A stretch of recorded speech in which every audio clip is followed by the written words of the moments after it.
Columbia, I've seen your mountains high, seen your pretty rainbows and your blue crystal skies, watched your winding rivers as they flow around the bend. To me you're not a stranger, you'll always be a friend. Coming to you from the West Coast, this is Politicoast, the BC Politics Podcast. This is episode 94. If you haven't already, make sure to subscribe and leave a review wherever you found us.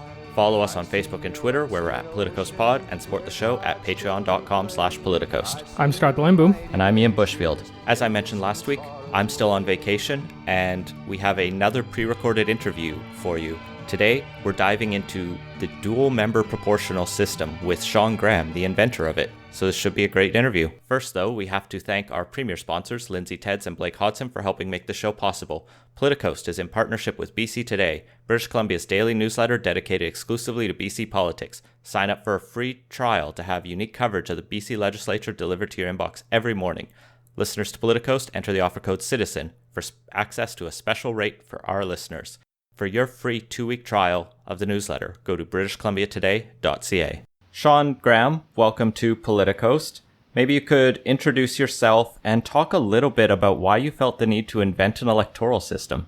I'll preface, I'm still not feeling that well. So if I sound odd, I apologize, but I'll try to not sound too abnormal. I don't completely have my voice back yet. I took interest in electoral systems. I have been a supporter of changing the electoral system in Canada for quite some time, but had noticed in the past debates in Canada that things hadn't gone as well as some had hoped.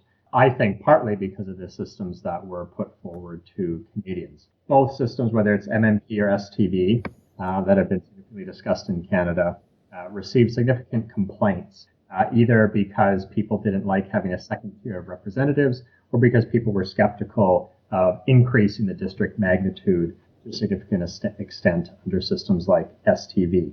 Now, I have a background in both mathematics and political science, so I decided at a certain point in my academic career to take a closer look at this problem and see if something better could be developed that addressed the problems of first past the post, but also did a better job of retaining what Canadians value about the current first past the post system.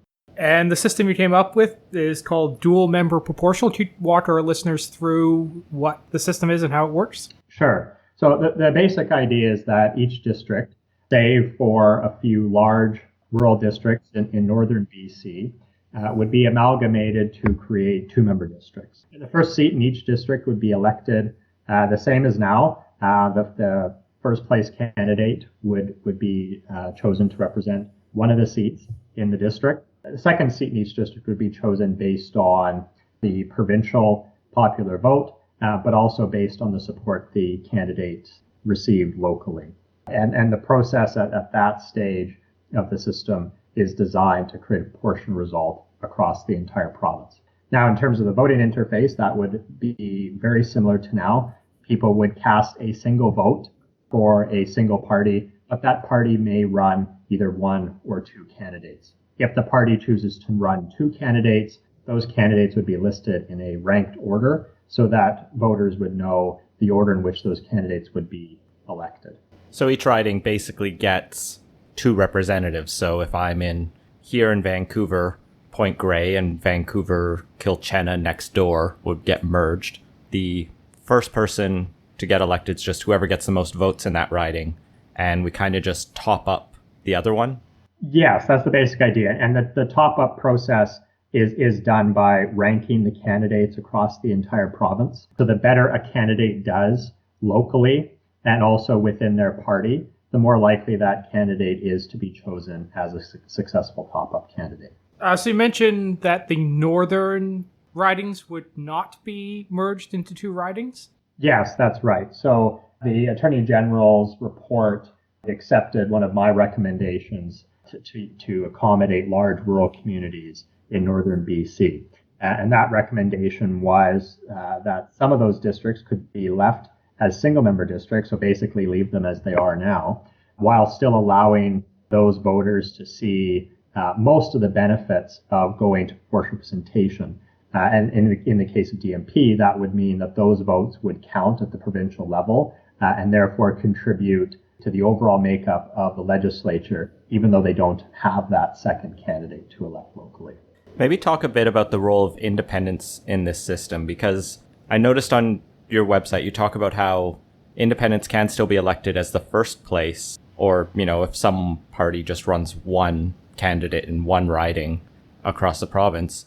But what about the fact that if someone then votes for that independent, if their, independent candidate doesn't get elected, it kind of feels like their vote gets lost, whereas someone who's voting for an NDP pair, their vote might end up helping someone else elsewhere. So that's the basic general idea, though just to be clear, the electability of independents has nothing to do with whether parties run one candidate or two candidates. Both seats are always up for grabs for independents. If an independent candidate places first, obviously, just like the parties, that candidate gets elected. The exception is made for independents that place second in a district. If that happens, then the independent takes the seat.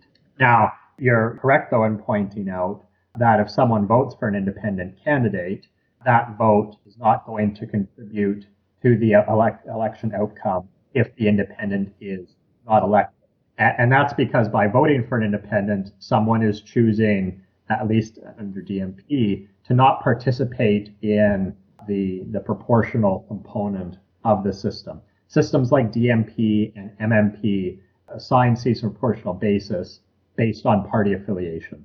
So as soon as you start voting for people without party affiliations, that excludes those votes from the proportional elements of the system. So basically the system diverts back to first past the post in that circumstance. But I've recommended, and the AG has accepted the recommendation, to allow independents to win every single seat, because I do think people should be able to reject the party system entirely if that's their preference. Well, speaking of the party system, some of the issues that have surrounded other proposed systems is that parties get an increased role within that system compared to our current one. Does that happen under DMP? And could you expand on the role of parties in the system? Because of how similar DMP is at the local level to first past the post, I would argue that the role of parties would not change in a significant way. Of course, parties could nominate up to two candidates, but having two candidates nominated locally is not really that different from nominating one.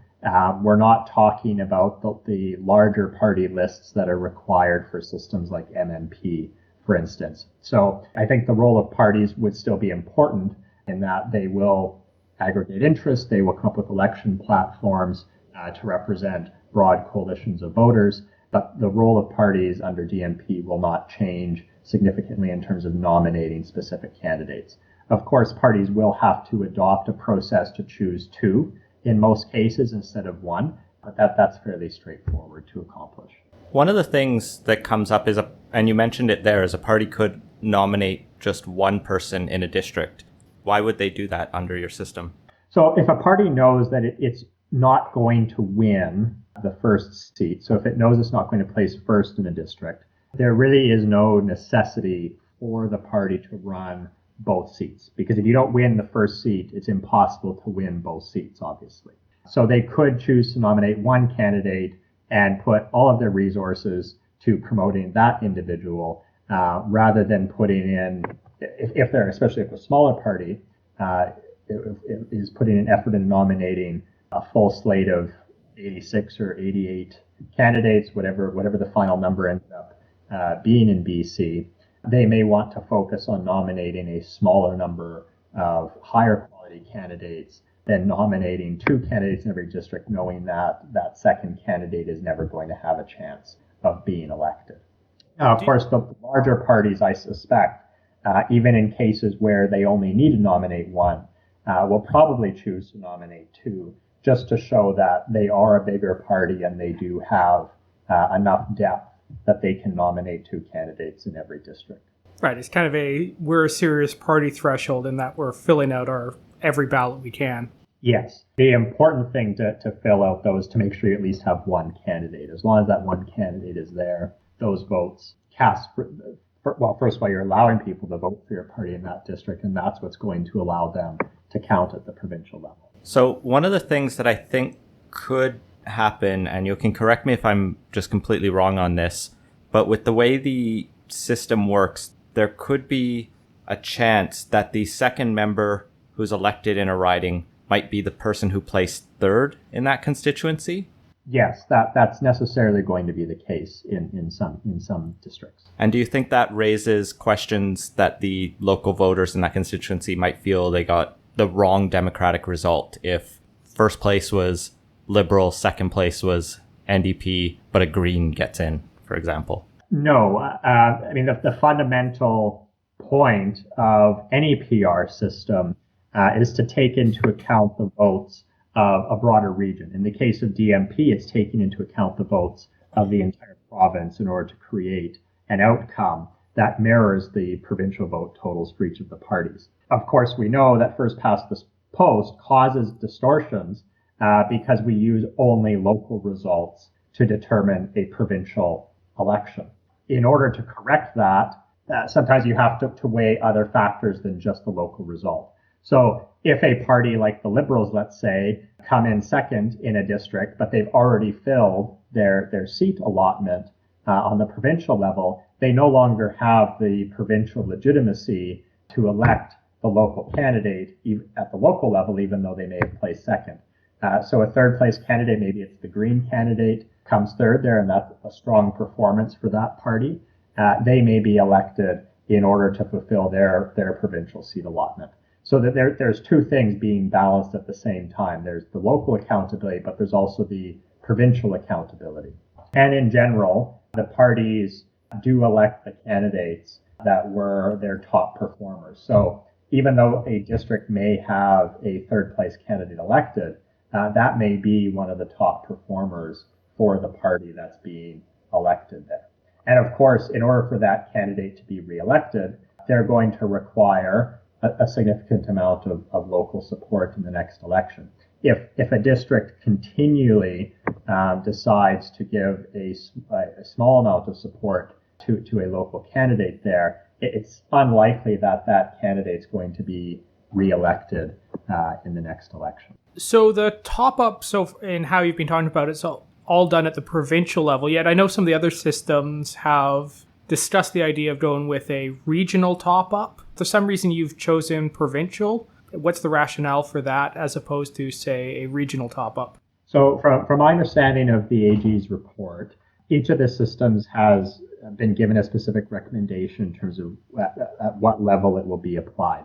The DMP recommendation mirrored mine, which is that it will be applied at the provincial level, whereas MMP and RUPR will both be applied at the regional level. Now, the benefit of going to a larger region is that you accomplish the goals of proportional representation to a higher degree. The idea of proportional representation is that you're aggregating larger groups of votes and you have a larger group of seats to work with in order to represent those votes on a proportional basis. If you have smaller regions, you're less able to do that. You basically end up introducing more round-off error. There's more round-off error if you only have 10 seats than if you have 87 or 88 or whatever the number will be at the provincial level. So the bigger you can go, the more inclusive the system is, the better you can include rural voters, for instance, in northern BC to ensure that their vote counts. And the more fair you are to all voters, and that the more equal you make the votes across the province. So as much as possible, at least in terms of my thinking on this issue, it is better to go with bigger regions than smaller. Well, say the system comes to pass, the referendum happens, and BC chooses DMP. We have a couple elections, and at some point, one of the first or second choice candidates in a specific constituency dies or retires, as happens pretty frequently. What happens then? How do voters fill that vacant seat in the legislature? So for that sort of process, things are kept quite simple. It basically just defaults back to a first past the post election. I mean, presumably there would only be one seat vacant in a district at a time. That seat would just be, someone would be chosen to fill that seat based on first past the post. Could you walk us through what would have happened in the 2017 election if DMP was in place? Sure. Basically, each of the parties would have received within plus or minus a percentage point the same fraction of seats as they did the popular vote. So the Greens could have expected about 17% of the seats, the Liberals about 40%, and the NDP about 40% as well. So that's the general kind of proportionate outcome. That's roughly true for each of the three systems on the ballot. Now, some of the other interesting things that happen with DMP are that, at least in the simulation that I've done, and things may work out slightly differently had the election been held under DMP, but at least taking the raw results from the last election and running the simulation showed that almost 90% of the districts would be represented by two different parties. So that means that if the first seat in the district goes to the NDP candidate, in most cases, the second seat is not going to go to an NDP candidate. It's going to go to a Liberal or a Green candidate. So that would give much better diversity of representation across the province. And when you look at that on an aggregate scale, what you find is that the Liberals, for instance, would be represented in almost 80% of the districts, which is almost twice the percentage of the seats that they would win. And the NDP, roughly the same again, almost 80%, and the Greens would be at almost 30% of the province. So you end up with this situation where, regardless of who forms government, whether it's the Liberals and the Greens or the Greens and the NDP, you'd have a situation where over 80% of the province would have a government representative. So I think those sorts of results those sorts of results of the simulation are quite interesting, that it shows there's a huge opportunity to better represent the province in government and opposition without making a significant change to the actual structure of the system. Do we know how many of the current MLAs wouldn't have gotten elected? I know this is a little hard because you don't necessarily know where they'd rank, but do you have a rough idea? Yeah, so to make the simulation easy to do and not to get into any significant debates over redistricting, the simulation was done assuming an extra seat in each district. So that means the simulation is assuming that all of the MLAs that won under first past the post would have been the winners of the first seats under the simulation, and there would be extra candidates elected to fill those second seats. The aggregate results of the simulation do not change in a meaningful way, which is why I did not take the time to do the redistricting. Plus, you can have significant debates on which districts should be merged and which ones shouldn't. So that question, I don't have a good answer for you. And to be honest, even if you were to go through and merge the districts and run the simulation, it'd be difficult to give a good answer, because merging them slightly differently might give a different answer to which incumbents win and which ones lose. I could actually see this being very difficult to convince current MLAs to buy into, since if, a majority of the seats are represented by different MLAs, then a lot of current MLAs are going to lose their seats. Like, that's not a question really for you. That's just more of an observation. And this isn't really up to the politicians to decide, luckily, I guess. I think the other advantage that what you're talking about, and I think what gets missed a lot in the discussions around proportional representation, is there's this obsession that it's like the 50% one threshold that the government has adopted for the first part of the referendum, the should we have proportional representation or not, is trying to bias towards like New Democrats in Metro Vancouver and the island. But as I think your simulation would point out, that this helps Liberals get elected in those seats, and it helps New Democrats get elected in the rural areas, and the Greens everywhere, I guess, to better reflect what people are actually voting for. Yes, I would agree with that. There are people across the entire province that are underrepresented of all party stripes. This isn't something that just affects one party supporters. It does affect them all. To your previous point, though, about politicians having a vested interest in the current system, I mean, of course they do. But regardless of which system is chosen, there are going to be incumbents that are going to see their re-election prospects put at risk because of the change of system. Each of the systems poses its own challenges to incumbents. Do you think this system, and it's really hard to tell with any of these until they're put into place, could result in more parties coming about? Because that's one of the, well, both criticisms and advantages, depending on your perspective, of any electoral system.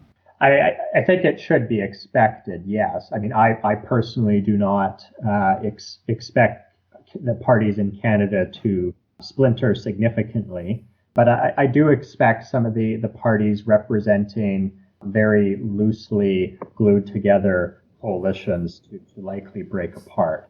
I mean, in BC, for instance, you've got the Liberals representing various degrees of conservatives and centrists. I think it would be easy to foresee the Conservative Party doing a little bit better in BC at the expense of the Liberal Party, because under proportional representation, there's no need to merge interests that don't really perfectly fit together in order to win more seats. You're going to win the same number of seats whether you're together or separate. So I do think you will see a bit more party diversity in BC or whatever jurisdiction in Canada proportional representation is implemented in, because you'll remove the strategic motivations that both parties and voters have under the system. What do you say to critics who say that this is an untested and experimental system? I think that's quite a silly argument, actually. To say it's unused is true. To say it's untested is false. Electoral systems at a fundamental level are mathematical algorithms. The testing is numerical based. It's not something that you have to throw it in a jurisdiction somewhere and see what happens in order to properly test it. So, I mean, DMP has been tested through many simulations of past Canadian elections. It's been tested through mathematical analysis. There really isn't anything untested here.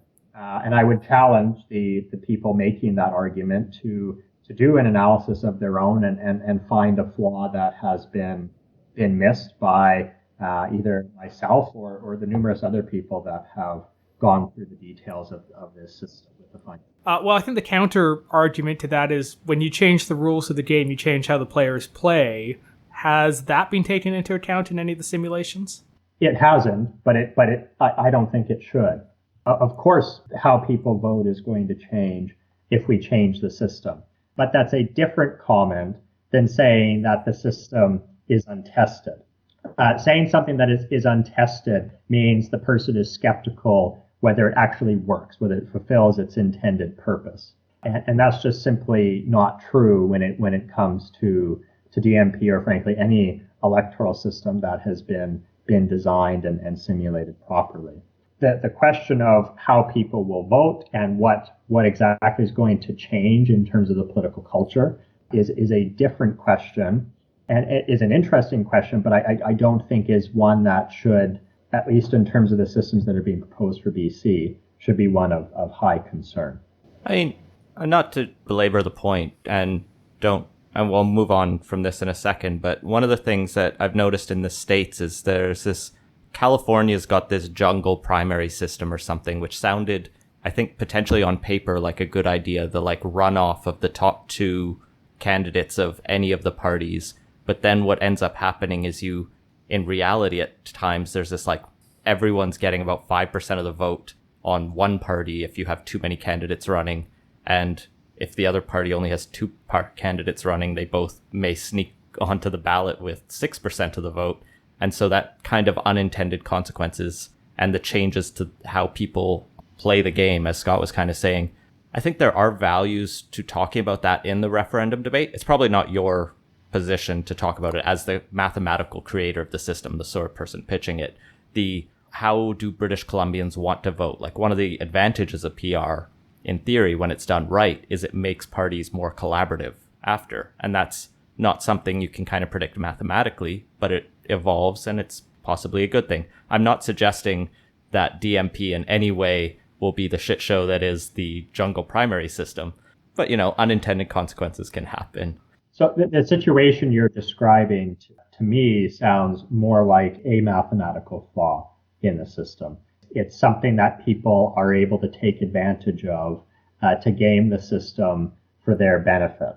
And a good electoral system, regardless of what sort of election it is fairly impenetrable to such gaming techniques. And I would argue that DMP has a very robust algorithm behind it and a set of processes that it is not susceptible to the sort of gaming that would lead to the sorts of outcomes that you're concerned about there. Sure, and even if, between all of us, we can't think of any result where it would, BC has baked into the system this do 2 elections and then hold another referendum where we can have this debate all over again. Yes, and that debate will be held, if BC gets to that point, that debate will be held with much better background knowledge of what it's actually like to use a PR system. Fully agreed. Can you admit any other disadvantages to DMP? Like, are there any other limitations besides what we've sort of gone over? I know the big fear is this idea of doubling the size of most districts, but if we say some of the big ones are, locked in place, what else might people be concerned about?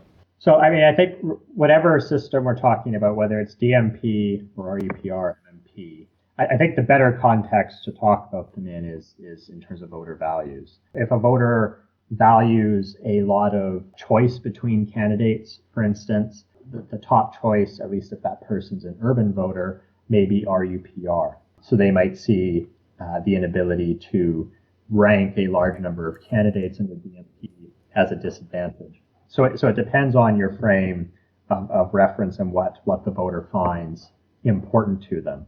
So for DMP, I think for the 3 main assets it has, the main values that it was built upon were province-wide proportionality, all local MLAs, and retaining a familiar single vote ballot.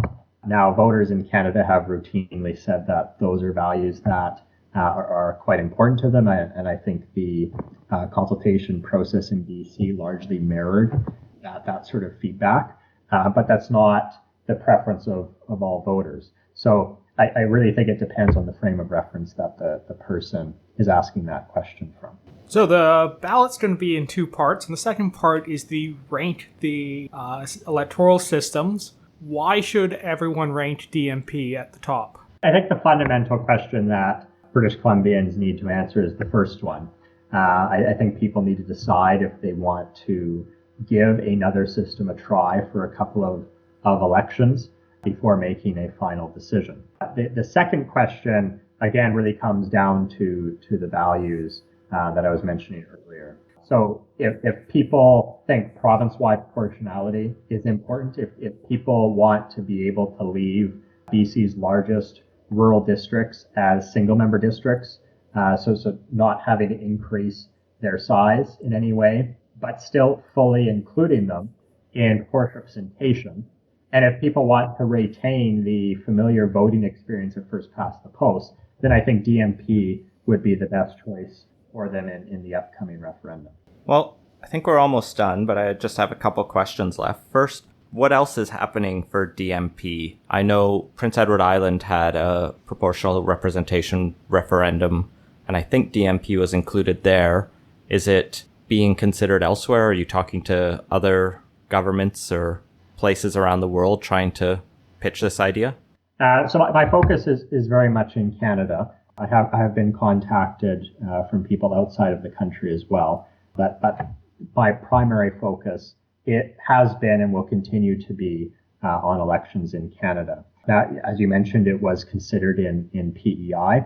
That process has somewhat been stalled, changed because of decisions made by the government there. But at the moment in Canada, I would say BC is the primary government looking at electoral reform.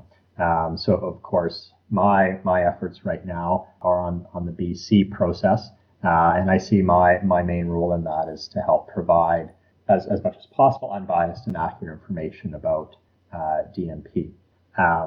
Now, in terms of the broader discussion and how DMP fits into that, I do think DMP has been doing very well. There's only 2 systems to be considered in more than one province. That's DMP and MMP. So I think for how recently DMP has entered the conversation, it's been gaining quite a bit of traction and popularity. And I think that shows that it's something that might be a good fit for what a lot of Canadians are looking for. Finally, if our listeners are interested in finding out more about DMP and yourself, do you tell us where we can go to find it and where to find you as well? So there's a lot of good resources online for DMP. My personal site that I manage and put as much information as I can about the system on is dmp4canada.com. That's dmp4canada.com. But you can also go to Wikipedia and find very good information there now. There's also a video on YouTube that if you search dual member proportional will come up very easily. That video, of course, is also available on the website. And I can be reached personally via email. My email is on the website, and I can be found on Twitter as well at Sean_GRA. All right. Thank you so much for taking the time and fighting through your sickness to talk to us today. No problem. Thank you for having me. I hope this was helpful. And that has been Politicos. Find links to stories we mentioned in the show notes at politicos.ca. Leave us a review and let us know what you think. Support the show and get early access to our interviews at patreon.com/politicos. And if you have ideas for the show, feel free to send them to us. Thanks for listening.